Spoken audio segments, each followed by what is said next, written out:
Hi everybody, I'm Bree the Plant Lady, and today Savannah cleaned up the fire pit. It looks so good.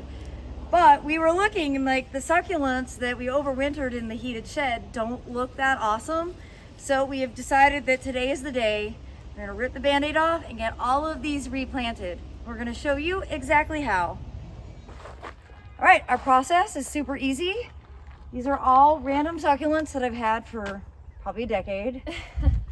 They don't all look good, but by replanting them, they're gonna look much better.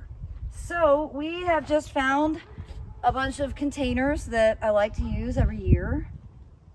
And basically we're just going to divide the succulents we have and orient them in the pots. We're gonna use the soil cube as our media. And then we've got pretty tumbled glass. Ooh. We have big gems. We have small gems. And then if we run out of those, we also have our ground aged pine bark. Tried and true. But mulching it will make it look finished. And then the fire pit will look beautiful for the open garden. Mm-hmm. Can't wait to see you guys there.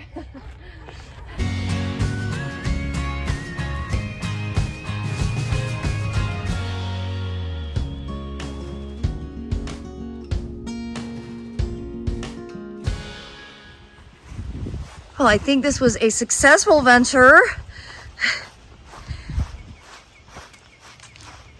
Oh my gosh, it looks so much better. It looks so much better than it did. Look at that fire pit. Oh my gosh. Oh, Savannah, this would not have happened without you. Glad to help. It's a work of art. You are the most valuable team member. Well, everybody, I hope that you will be inspired by this video to see how easy it is to create high impact, low maintenance areas that are really like centerpieces using succulents. And remember, these are the succulents that I've been overwintering for years in the heated shed. So you don't have to go out and buy all new.